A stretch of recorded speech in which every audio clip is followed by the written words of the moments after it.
The film tells the story of a real case that, unfortunately, began in 1984. One quiet evening, the whole family was sitting together having dinner.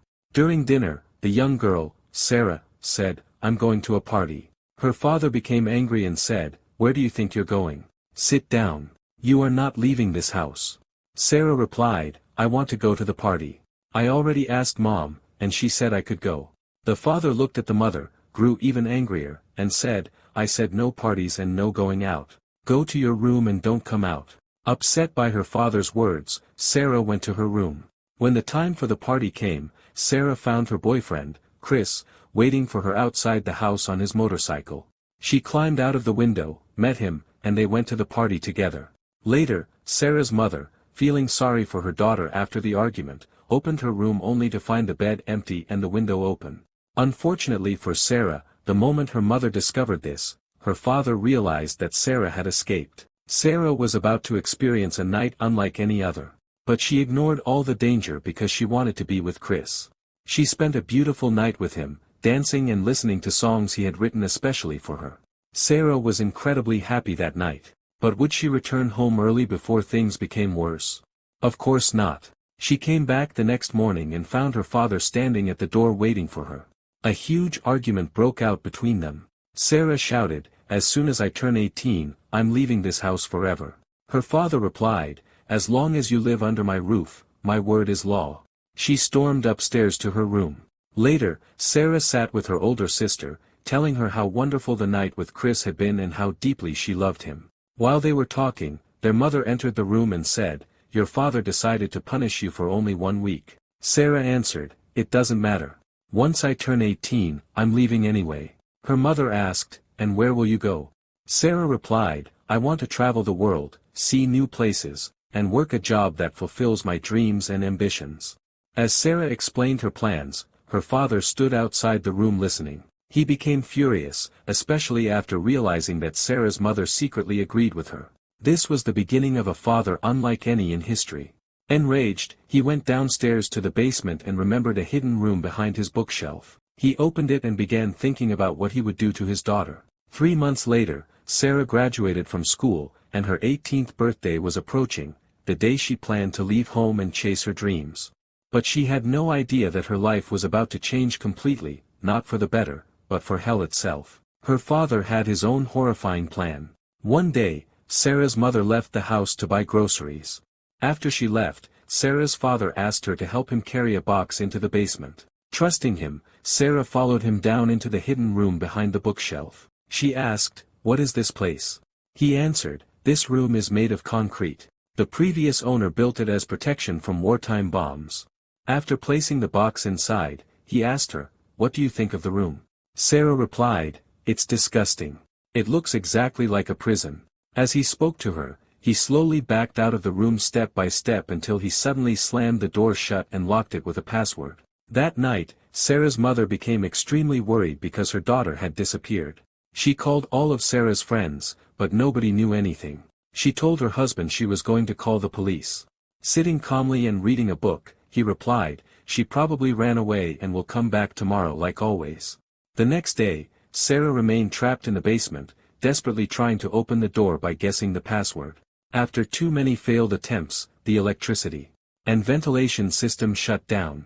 On the 4th day, the door finally opened, and her father entered. Sarah slapped him and tried to escape, only to discover she was trapped inside another locked room with a password-protected door. He told her, "Scream all you want. Nobody can hear you. This place is soundproof." Sarah was horrified. He grabbed her by the hair, threw her back inside, and warned her never to try escaping again because he changed the passwords every single day. Sarah cried, "Why are you doing this to your own daughter?" He answered coldly, "You chose this. Every action has a reaction, and this is mine. From now on, you live by my rules." After locking her inside, he returned upstairs because Sarah's mother had brought the police. Speaking calmly to the officer, he explained that Sarah's clothes and travel bag were missing. Then he looked at his wife and said, "Tell the officer about her plan to run away once she turned 18 and travel the world." The officer found the story believable and concluded that Sarah had probably run away willingly and would eventually contact them.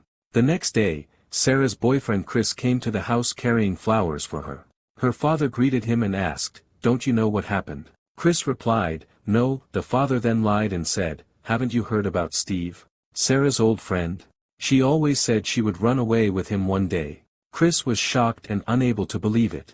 Sarah's father kept convincing him that she had truly abandoned him and run away with another man. Heartbroken and confused, Chris eventually left.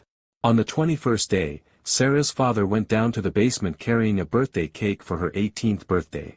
There was a disturbing sense of satisfaction in his eyes as he spoke to her while she remained silent. He gave her a red nightgown as a birthday gift and told her to wear it. Then he asked, "What do you wish for?" Sarah answered, "I want you to leave." He replied, "Wish for something else." She said, "I want a watch." He answered, "Fine. But you must understand that just as I grant your wishes, you must also grant mine." At that moment, it became horrifyingly clear that his intentions toward his daughter were deeply evil, and that the situation was more disgusting and terrifying than anyone could imagine. On the 38th day, Sarah decided to make a weapon out of a tunic and lid so she could kill her father and escape. When he came to see her, she actually tried to attack him, but he grabbed the weapon, beat her, and assaulted her. A year later, Sarah was still trapped in the basement, and we see her cleaning the place. Suddenly, Sarah gives birth and names the baby girl Mary. Dawn came downstairs and said to her, "Congratulations. This child will give you a reason to keep living." Days pass, and the little girl grows up. 4 years later, Sarah becomes pregnant with a second child. She asks her father if she and her daughter can finally leave the basement, but he becomes furious, ignores her, and goes upstairs. Upstairs, his wife asks him for money to hire a private investigator to search for Sarah, but as always, he refuses. On Christmas, Dawn goes down to Sarah and brings her a television so she can entertain herself. In 1991, after 7 years in the basement, Sarah's daughter becomes seriously ill and desperately needs treatment. Her father brings medicine for her, but Sarah tells him, "This medicine is for adults. It won't help her." He coldly replies, "Just give her half the dose." Days continue to pass.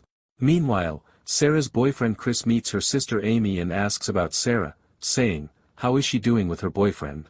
Amy replies, "Who is Steve?" Chris answers, "Your father told me about him." Shocked, Amy says, "There is no one named Steve.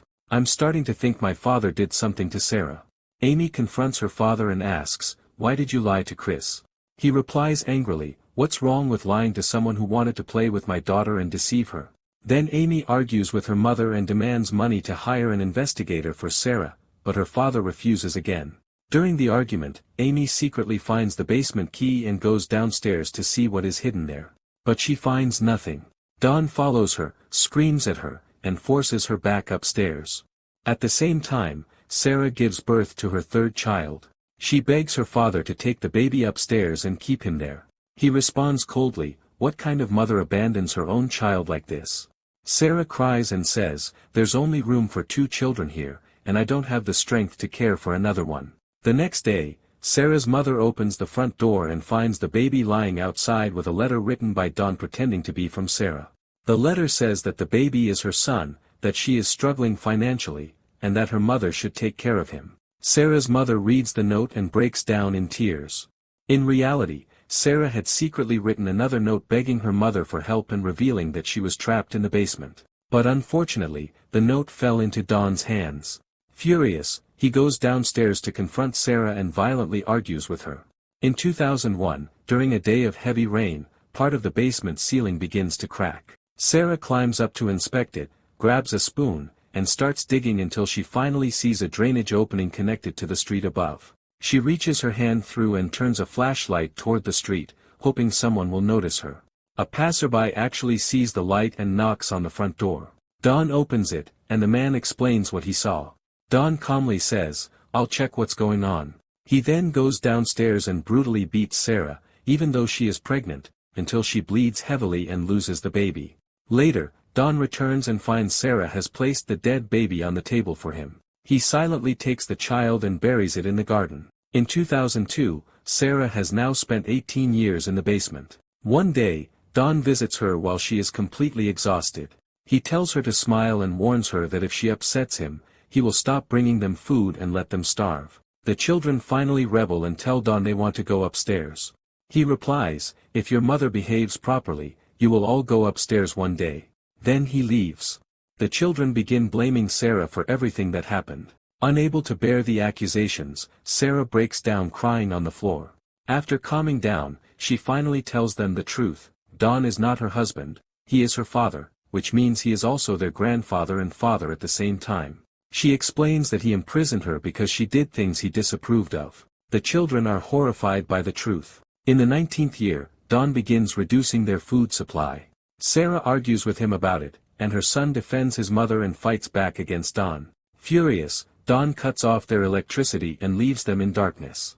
As time passes, Don loses his job, his financial problems worsen, and he even faces losing the house. Eventually, he begins thinking about killing Sarah and the children. He connects a car exhaust hose to the basement ventilation system to suffocate them, but at the last moment, he changes his mind and removes it. One day, Mary suffers a severe seizure and urgently needs to go to the hospital. Sarah desperately pleads with Don until he finally agrees. At the hospital, the doctors manage to save Mary's life just in time. Sarah asks to go to the bathroom, but Don refuses. So she deliberately spills water over a medical form, forcing him to replace it. She then runs to a female doctor and tells her the entire story. A police officer overhears her and immediately chases after Don. Mary regains consciousness, the disgusting father is finally arrested, and Michael reaches the basement before the others die. We then see the shock on Sarah's mother's face when she discovers that her daughter had been imprisoned in the basement by her own father all those years. But the bright side of the story is that Chris returns to Sarah and gives her the ring he had promised her 24 years earlier.